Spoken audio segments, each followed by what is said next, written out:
Donald Trump में और नरेंद्र मोदी में बातचीत हुई है और ये बड़े लंबे अरसे के बाद एक दोनों के बीच में अजीबोगरीब डेडलॉक था और अब बातचीत हो गई। डोनाल्ड ट्रंप ने भारत पे प्रेशर डालने के लिए पाकिस्तान के फील्ड मार्शल को और पाकिस्तान के वजीर आजम को काफ़ी उठा कर रखा हुआ था और बार बार डोनाल्ड ट्रंप भारत को शर्मिंदा करने के लिए ब्रांड न्यू ब्यूटीफुल प्लेन्स इस किस्म के वर्ड इस्तेमाल करता था कि भारत के बड़े खूबसूरत नए नकोर तैयारे जो हैं वो पाकिस्तान ने साथ गिरा दिए। और डोनाल्ड ट्रंप कोई और बात नहीं करता था, उसने भारत को काफ़ी शर्मिंदा किया। पाकिस्तान को इसका फ़ायदा हुआ कि इंटरनेशनली भारत की बेइज्जती होती थी और क्योंकि पाकिस्तान और भारत का मुकाबला रहता है लिहाजा पाकिस्तानी बड़े खुश थे। अब जनाब, मैं पहले दिन से एक बात कर रहा था कि भारत और अमेरिका की जो दोस्ती है, याराना है, ये बहुत पुराना है और ये चीज़ें उनकी सेटल हो जाएंगी। तो आप इसको ये ना समझें कि अमेरिका के साथ आपके जो ताल्लुकात हैं वो बड़े शानदार हो गए।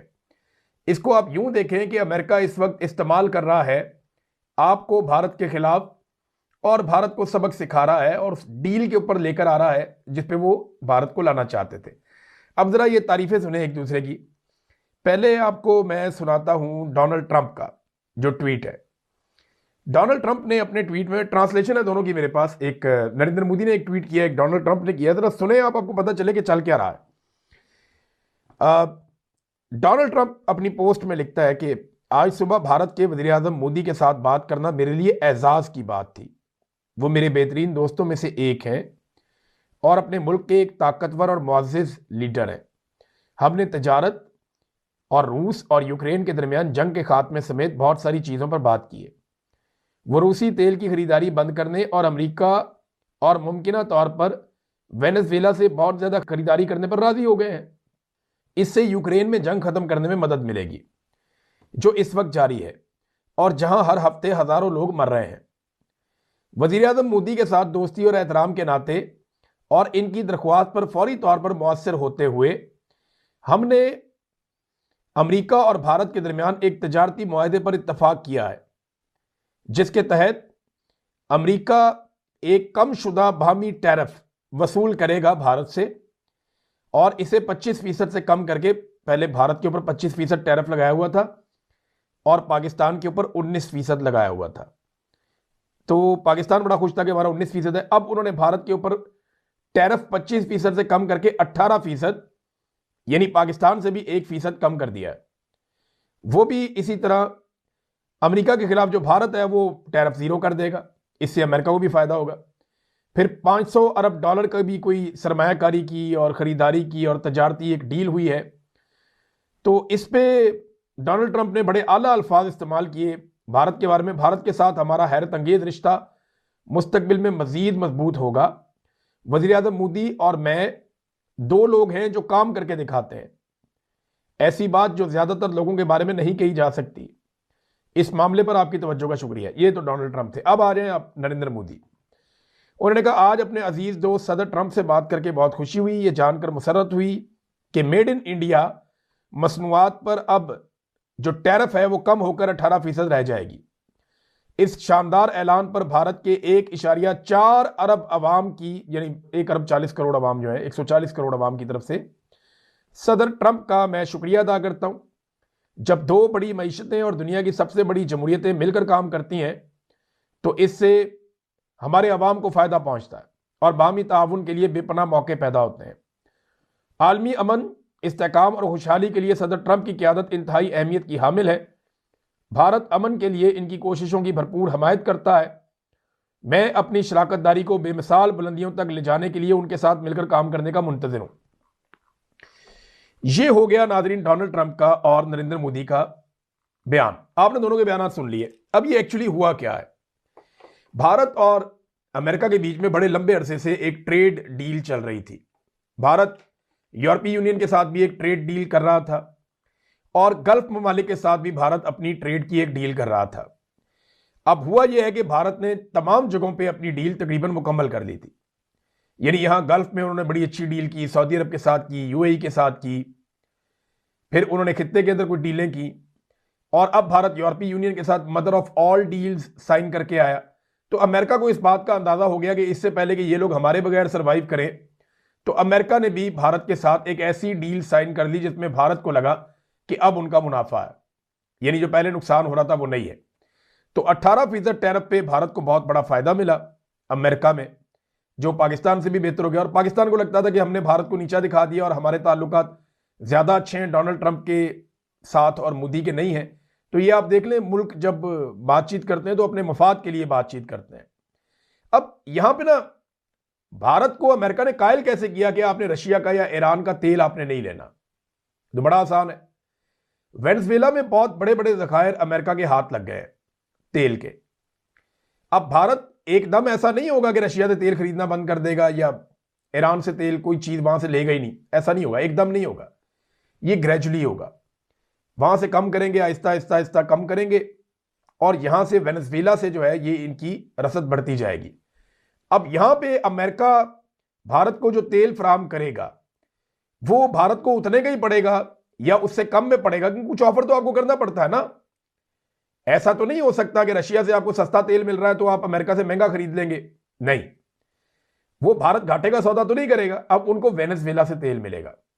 जबकि एक खबर ये आ रही है कि, और ये रॉयटर्स के ऊपर आई है, और रॉयटर्स ने ये क्लेम किया है कि एक RIA न्यूज एजेंसी है रशिया में, और ये मुख्तलिफ जगहों पे खबर छपी हुई है, ये पाकिस्तान टुडे में भी छपी है, ये खबर अभी माजी करीब में छपी है। ये खबर कहती है जी कि पाकिस्तान और रशिया भी कोई ऑयल डील के ऊपर काम कर रहे हैं। अमेरिका भारत की और रशिया की डील खत्म करवा रहा है और पाकिस्तान रशिया के साथ डील करने जा रहा है, और यही काम इमरान खान साहब 2022 में करने जा रहे थे। आप देखें वक्त का चक्कर कैसा है। इमरान खान को जो बात बहुत पहले समझ आ गई थी वो अब ये सोच रहे हैं कि हम ये करें या ना करें, कंफ्यूजन का शिकार है। दूसरी तरफ ये करके, यानी नरेंद्र मोदी ने ये कर दिया था ना, इसीलिए नरेंद्र मोदी को अमेरिका से एक बेहतरीन डील मिली। अगर पाकिस्तान भी उस दौर में ये कर देता तो पाकिस्तान को भी अमेरिका से एक बेहतरीन डील मिल जाती और बहुत सारे फायदे मिल जाते। लेकिन यहां पे जो अशराफिया उन्होंने अपने फायदे लिए, अपने मुल्क के फायदे नहीं लिए। नरेंद्र मोदी ने अपने लिए बहुत सारे फायदे इकट्ठे कर लिए, यूरोपीय यूनियन में भी, गल्फ में भी, और अब अमेरिका के साथ भी। तो अब आप डोनाल्ड ट्रंप के मुंह से बहुत मुश्किल सुनेंगे कि ब्रांड न्यू ब्यूटीफुल 7 या 8 प्लेन्स पाकिस्तान ने गिरा दिए भारत के। अब आपको शायद ये सुनने को मुश्किल मिले। डोनाल्ड ट्रंप ने सास वाले ताने दिए बड़ा लंबा अरसा भारत को, लेकिन देखें यहां पे मुल्की मफादात देखे जाते हैं।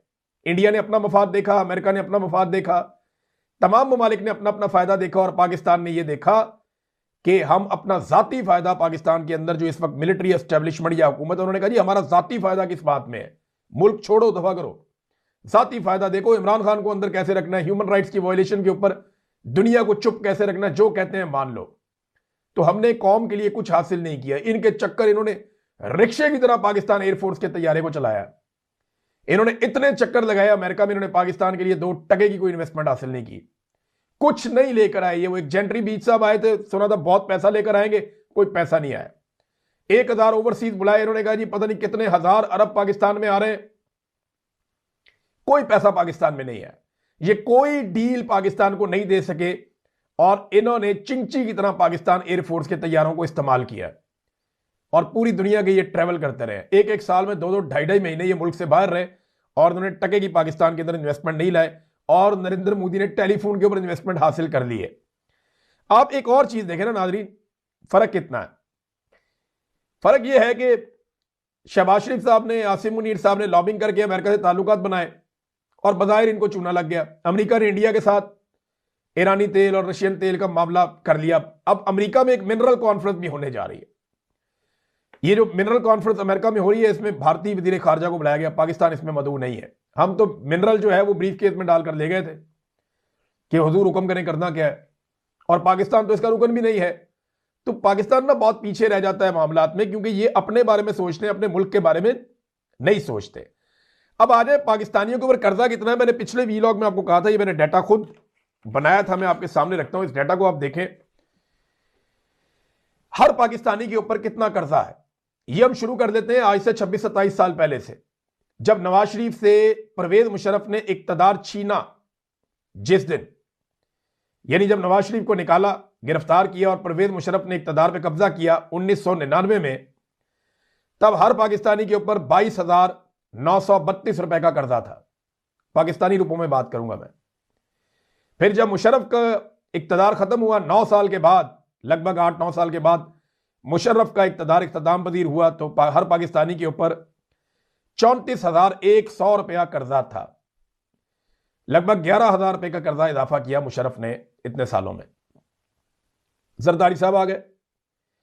जरदारी साहब जब आए तो 34,100 रुपए भी उनको मिला था, और जब वो गए तो वो 81,576 रुपया हर पाकिस्तानी के ऊपर कर्जा था। फिर नवाज शरीफ साहब आ गए। नवाज शरीफ साहब को 81,576 रुपया फी पाकिस्तानी के ऊपर कर्जा था जब हुकूमत मिली, और जब नवाज शरीफ साहब गए 2018 में तो हर पाकिस्तानी के ऊपर 1,45,254 रुपया कर्जा था। यानी मियां साहब दुगना करके चले गए। जितना कर्जा पाकिस्तानियों के ऊपर था उसको लगभग दुगना करके मियां साहब अपने 5 साल में चले गए। इमरान खान साहब आ गए। इमरान खान साहब ने इस कर्जे को मजीद बढ़ा दिया और उनके दौर में 2,09,430 रुपए कर्जा हो गया हर पाकिस्तानी पे। और असल तबाही तो फेरी है शहबाज शरीफ ने, जो अब मैं आपको बताने लगा हूं। शहबाज शरीफ ने इतनी तेजी से तबाही फेरी है कि सिर्फ आखिरी 1 साल के अंदर अभी इन्होंने फी पाकिस्तानी के ऊपर 40,000 रुपए का कर्जे का इजाफा कर दिया है। और अभी इन्होंने डॉलर को मसनूई तौर पे कंट्रोल किया हुआ है।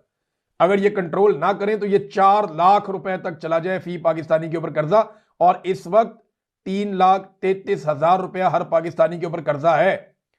सबसे ज्यादा इसमें जो हिस्सा डाला, नंबर 1, वो शरीफों ने डाला। शरीफ खानदान ने पाकिस्तान में कर्जों की सबसे बड़ी तबाही फेरी है। ये जरा मोहम्मद जुबैर साहब का एक डाटा उन्होंने दिया, ये आप देखें। 1947 से लेकर 2021 के इख्तिताम तक, यानी इमरान खान साहब की हुकूमत के खात्मे के दिन आ गए थे, ये सारे अदवार के अंदर पाकिस्तान ने जितना टोटल कर्जा लिया वो 43 ट्रिलियन है। 1947 से लेकर 2021 तक वो 43 यानी 43 ट्रिलियन है। और शहबाज शरीफ ने गुज़िश्ता 4 साल के अंदर जो कर्जा लिया वो कितना है? 37 ट्रिलियन। यानी जितना कर्जा पाकिस्तान बनने के बाद से लेकर 2021 तक लिया, उसके बाद जनाब मोहतरम शहबाज शरीफ साहब को ला के बिठाया गया।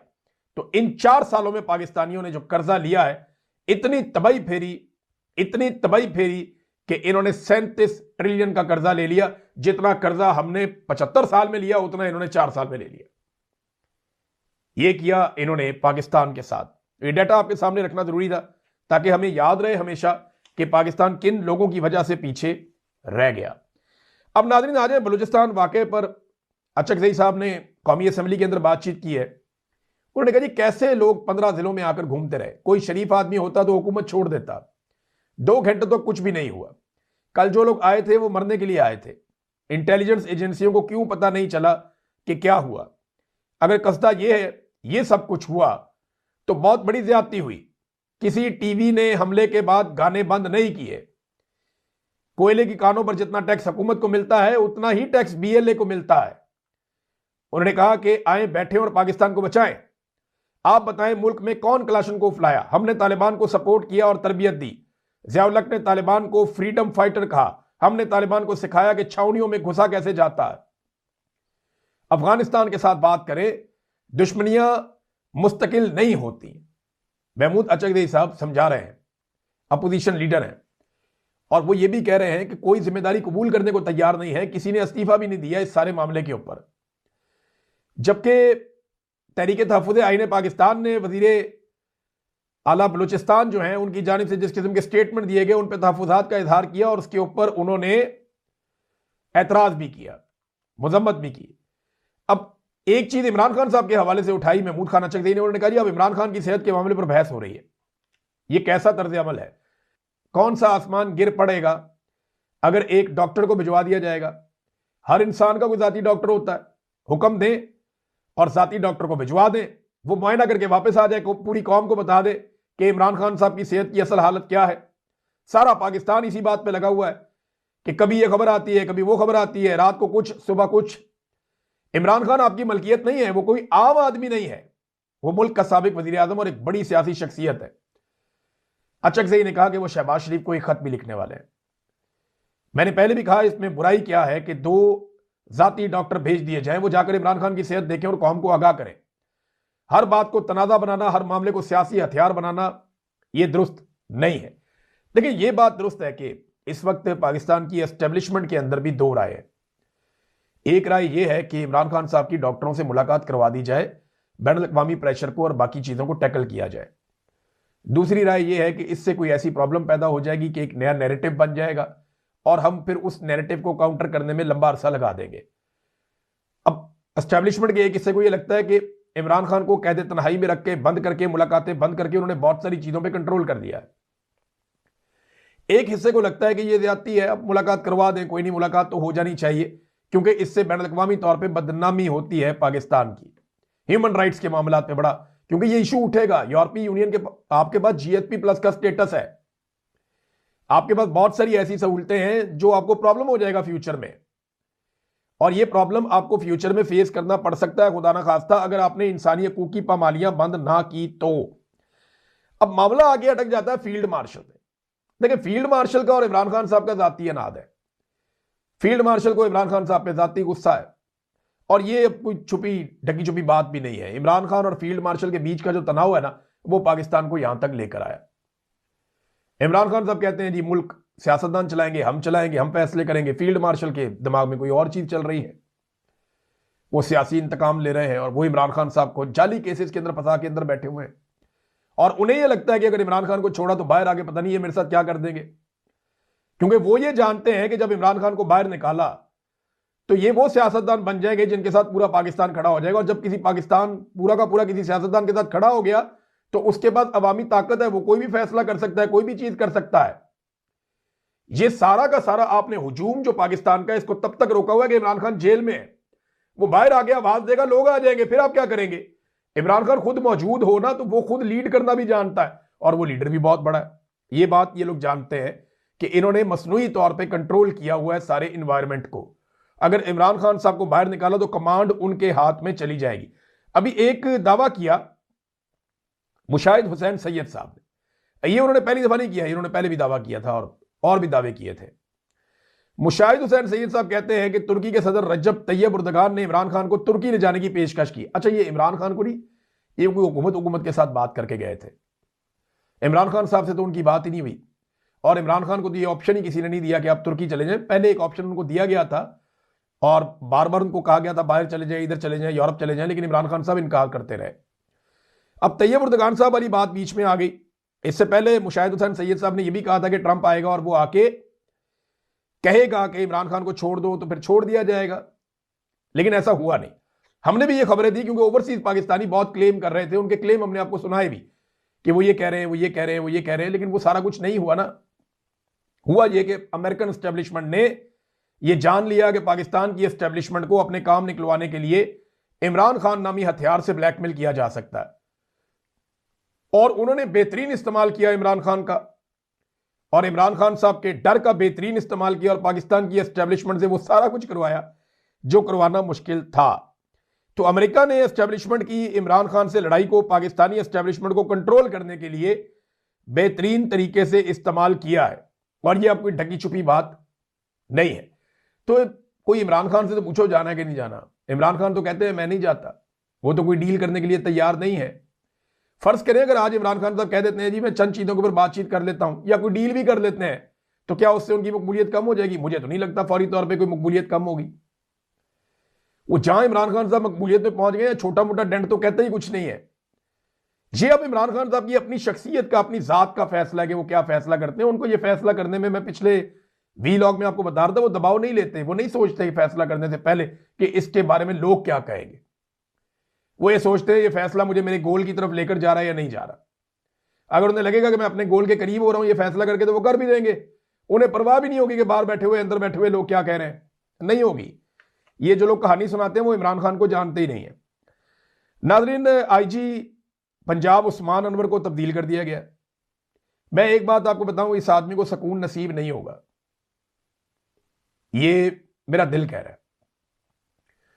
इसने बड़ी तबाही फेरी है, इसने मिडिल क्लास को तबाह करके रख दिया। चादर और चार दीवारी का तकद्दुस पामाल किया, खवातीन को गिरफ्तार किया, सड़कों पे घसीटा, बच्चों को मारा, बच्चों को गिरफ्तार किया, इसने लोग अगवा करवाए, इसने जाली मुकदमात बनवाए, बड़े पैमाने पर जुल्म, जबर और फस्तायत का आलाकार बना रहा, बल्कि खुद जुल्म करता रहा। लोग जबरी तौर पे जो लापता थे, सीटीडी के सेंटर्स के अंदर पड़े हुए थे, इसने बड़ा जुल्म किया। इसने जाली पुलिस मुकाबले इतने करवा दिए, 2000 से ज्यादा बंदा इन्होंने सिर्फ जाली पुलिस मुकाबलों में पंजाब में मार दिया।